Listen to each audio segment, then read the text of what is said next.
Hi everyone, I couldn't find the champagne anywhere. I was sure I had purchased some prior, but after looking everywhere, or so I thought, decided to run to the grocery store the following morning before work to get a bottle. It is an essential ingredient in my squash soup. At the store, I kept passing the same elderly woman. She was pushing a cart and using a cane, and it was apparent she had it down to a science. She moved slowly and deliberately to keep her balance, and I couldn't sense a complaint in her. She was beautiful. As I got in my car to go home, I passed the same lady loading her car, again very slowly. Before I could think, I pulled in next to her and asked if she needed help. She kindly accepted. We shared a moment of sweet connection, then I drove off feeling delighted to be part of the loving dance of the universe. 2 minutes after I arrived at home, I found the original bottle of champagne. Later that night, I was shopping at another store when the checkout lady and I started talking and exchanging receipts. I oven roast my Brussels sprouts for Thanksgiving and add cranberries and pecans. She cooks hers on the stovetop, then adds craisins and honey mustard. We were both drooling as she checked out a spice mix I'd purchased for a friend. This led to a whole new conversation. She asked me if I had tried it. I had not. She raved about it. I commented that I'd have to get some next time. She got a glimmer in her eye, turned to another clerk who wasn't busy, and before I knew it, the other clerk appeared with a second bottle of the spice. "Merry Christmas," my checkout lady said, "I'm buying this for you." My mouth fell open. I'd be happy to pay for it. Nope, and she gave me what friends of mine and I jokingly call the Polish look, which means, there will be no arguing with my generosity. What a delightful surprise! Far more valuable than the spice jar was the joy, love, and connection behind it. I'll remember and pray for this dear soul for the rest of my life. The orchestration of the universe is so amazing and elegant it never ceases to delight. When we live in a state of frequent appreciation and love, things flow in mutually uplifting, miraculous ways we couldn't even begin to imagine. When we feel good, we naturally want to share.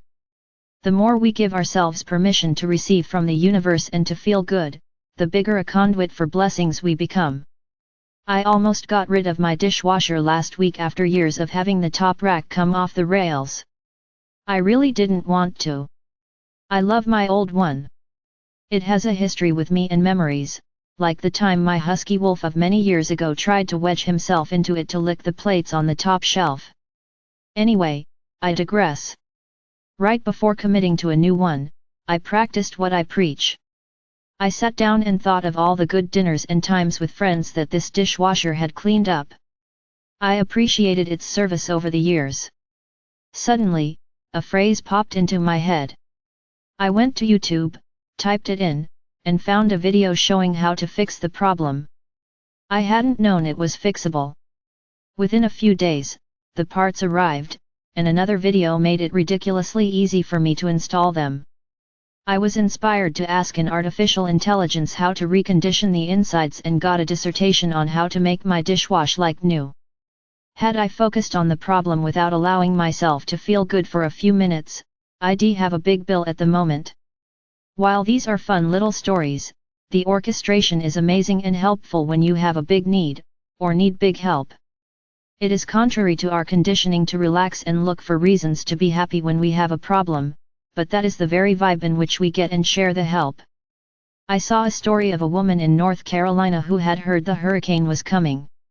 She didn't expect it to be too bad, but that night, with rain pounding, wind howling, and no electricity, the most positive thing she could do with her kids was pray. They prayed for their own protection and the protection of their renters. The woman was especially concerned about one family who lived on a property she rented that had a large tree. She and her boys prayed that God keep everyone safe. When the storm finally passed, she drove down a ripped-up, debris-strewn road to reach the family that rented their property. She couldn't believe what she saw. The home was completely gone, leveled by a mudslide in seconds. Miraculously, the woman who had been trapped in the debris was quickly rescued by a neighbor who had prior search and rescue experience. Even more miraculously, her husband, son, and dog, who had been on the couch in the family room when the mudslide hit, rode the mudslide down the mountain on the couch and survived. We cannot even imagine such things, and yet the prayers of protection this woman prayed, in her desire to create some good in a tough situation, helped to save these people's lives. Instead of feeling guilty that she still had a home, she and her kids got to work helping her community. As the angels say, we need not feel guilty about feeling good. We need not hang on to the stories of our problems. Far better to get going doing something positive in our lives or the world. We need not feel bad when we can feel blessed. Look at the little children. They look for the good and get fussy when they can't find it. They get knocked down, have a good cry, then look for something good again. They don't dwell on the past for long. They don't worry much about the future. They want their joy now. They help each other. We were all designed this way. And, in the vibration of love we attract what we need. The people in North Carolina who lost homes, family members, and whole towns are not whining on the YouTube videos. They are praising God for the volunteers who have come from all over the world. They are giving thanks for the bottles of water being sent and the search and recovery folks who have flown in to volunteer for the insanely difficult task of recovering the bodies of those who died. Flood victims are helping others the minute they receive what they need. These are people of faith, showing our world the way out of the unthinkable, and that it all starts with their appreciation and love. As one lady said, "I don't care what race you are. I don't care how much money you have. I don't care if you're a Republican or Democrat, if you need help, I'm here." And that is the human heart, the human soul, in all its beautiful glory, loving like we intended to love. As we appreciate all that is good in our lives, no matter how great or small, and as we are the good souls that we are, the grace of the divine is revealed in so many ways, in so many interactions, and in so many miraculous delights.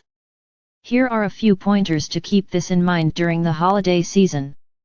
1. Obsess over something good. Whether you love the holidays or dislike them, there are always things to appreciate. Pick something every day. Choose to think about that thing or person or place as often as you can throughout the day. Think of why you appreciate it, how good it makes you feel, what you like about it, etc.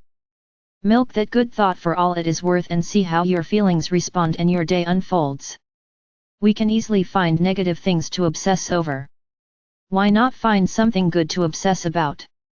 2. Be kind to yourself. Whether you love the holidays and get stressed with too many invitations or hate the holidays and feel all alone, be kind to yourself.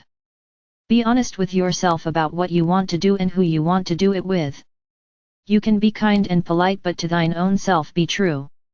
Years ago when I was single, I had just moved and was feeling sorry for myself because I was alone on Christmas and it wasn't a normal Rockwell poster with family and friends, when it dawned on me that there were no Christmas rules. I stopped beating myself up for feeling bad, looked for the good, noticed it was a nice day, and went for a hike. I climbed Camelback Mountain where a group of strangers at the top felt like family, sharing warmth and stories, and even a bagpipe song by one foreign exchange student who had a slow climb to the top. The kinder we are to ourselves, the more easily the guidance flows. 3. Do something good that naturally feels good. The holidays give us a great excuse to give. I used to like to buy the toys for underprivileged kids. Now I have other charities. A woman I once knew volunteered to work at a chocolate factory. Another wrapped present for charity. You might just sit in your cozy home and send ripples of peace and appreciation out into the universe. Whatever good feels naturally good to you, do it. Smiley face. When we do something authentically with love, everyone wins. There will always be people better off and those significantly worse off than we are. We need not feel guilty about feeling good. It is far better to attune to love, feel love, and then love in this world where so many need it. In the simplest or the grandest of expressions, the vibration of love is always the same. Start small. Appreciate just one thing, and then notice how good that makes you feel. Imagine sending that good feeling out to all, and as you do so, allow the divine love to flow to you and through you.